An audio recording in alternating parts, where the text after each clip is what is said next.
SRS Metal Industries, ഒരു ISO certified സ്ഥാപനം, Kanjirakode, Vadakkanchery.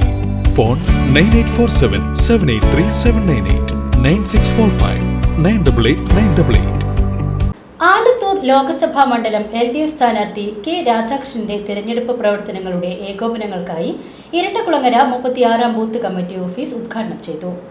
CPIM ജില്ലാ കമ്മിറ്റി അംഗം PN സുരേന്ദ്രൻ ബൂത്ത് കമ്മിറ്റി ഓഫീസിന്റെ ഉദ്ഘാടനം നിർവഹിച്ചു. യോഗത്തിൽ സരിത ദീപൻ അധ്യക്ഷത വഹിച്ചു. Branch secretary Rasheed, CPIM area committee അംഗം TR Rajith, local committee secretary Jithin Jose, PK Sadasivan, Sudheesh, Moideen എന്നിവർ പങ്കെടുത്ത് സംസാരിച്ചു. ചേലക്കര മണ്ഡലത്തിൽ നിന്ന് നല്ല ഭൂരിപക്ഷത്തോടു കൂടി ജയിച്ചു വരുന്ന 2 തവണ മന്ത്രിയും 3 തവണ MLA ഒക്കെ ആയി നല്ല രീതിയിൽ പ്രവർത്തിച്ച് പ്രാവീണ്യം തെളിയിച്ച നല്ല നേതാവാണ് എന്നുള്ളതുകൊണ്ട് തന്നെ, എല്ലാവർക്കും അംഗീകാരമുള്ള നേതാവാണ് എന്നുള്ളതുകൊണ്ട് തന്നെ അതിൻ്റെ പൂർണ്ണമായി എന്ന രീതിയിലേക്ക് നിൽക്കാതെ തന്നെ എല്ലാ ആളുകളും നമുക്ക് അനുകൂലമാക്കി തീർക്കാൻ കഴിയാവുന്ന ഒരു സ്ഥിതിയിലേക്ക് വന്നിരിക്കുകയാണ്. VCV news, Vadakkanchery.